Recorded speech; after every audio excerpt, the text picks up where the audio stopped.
Hi, good morning mga langga.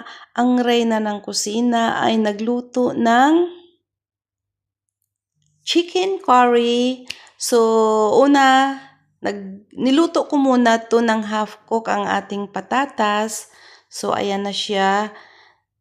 Tinabi ko na siya dahil maggigisa tayo ng ating sibuyas. Yung mga sangkap natin maggigisa tayo.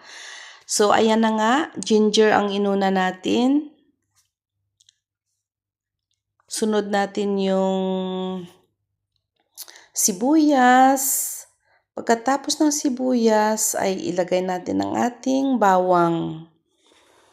Pagkatapos ng ating bawang, hinalo ko na yan siya ng saglit at nilagay ko na siya ang ating minarinate na chicken.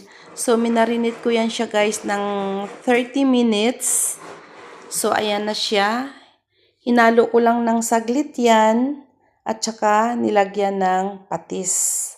Pagkalagay ko guys ng patis, sabi ko nga, intayin natin saglit, lutuin natin kasi syempre alam nyo naman, may mga dugo-dugo pa yan siya sa loob. Akala lang natin luto na pero hindi natin alam, sa loob pala, pag alanganin, medyo may dugo-dugo.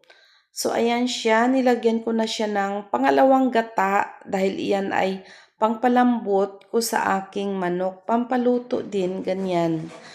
So, tiningnan ko siya, medyo parang may blood pa siya, syempre. Sabi ko kulang pa, ayan na nga. Tinuro ko yung may dugo-dugo. So, ayan guys, dahil medyo luto na, nilagay ko na ang ating patatas. Pagkalagay ng ating patatas ay hinintay ko lang ng saglit, hinalo ng saglit. Tapos, gusto ko kasi sa ating chicken curry ay parang yung nagki-creamy siya. Pag masabaw kasi ayaw ko. Parang hindi siya curry. Siyempre, sabaw. Ayan, intay natin saglit. Maya-maya, nagki-creamy na siya. So, ayan nga guys, nilagay na natin ang ating capsicum. Dahil wala tayong fresh na capsicum, kung ano lang yung capsicum na natira dito sa ating stock sa bahay at hindi tayo makalabas, yun lang ay ang ating ginamit. So, ayan na nga, parang nagki-creamy na siya. Okay na yan. At tinikman natin ang ating sarsa. Sabi ko, parang okay na to. Parang feeling ko okay na kasi minarinate ko siya So, nandun yung lasa. At ngayon, syempre, hindi lang ang chicken curry. Meron tayong fish fillet para sa mga kids. So, imarinate uli natin siya ng saglit. Naglagay ako ng ginger powder, paprika powder. Niglagyan ko siya ng black pepper. Syempre, konting pampalasa.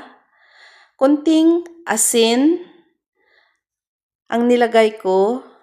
So, iyan siya. I-marinate lang natin ng saglit. Haluin muna natin ng konti para ma-absorb ulit ng ating fish ang mga seasoning. So, ayan na siya. Pinakita ko na sa inyo. Okay na. Nahalo ko na. At saka, syempre, sabi ng asawa ko, yung nilaga ko dyan na baka na buto-buto, yan lang muna ang ating ulamin ngayon. Yung chicken curry na niluto mo, pwede ba i-ref mo na lang, bukas na lang? Ay nako, alam nyo ba, 3 putahe itong niluto ko ngayon, hindi naman namin naulam yung chicken curry. So yan nga guys, dahil naghanap ng sabaw ang aking asawa, syempre tinuloy ko na lang din ang ating nilagang baka na buto-buto. Buto-buto po yan. Wala pong laman. Gusto niya lang talaga maghigop ng sabaw. So hanggang dito na lamang ang ating video. Maraming salamat sa inyong panonood. Bye!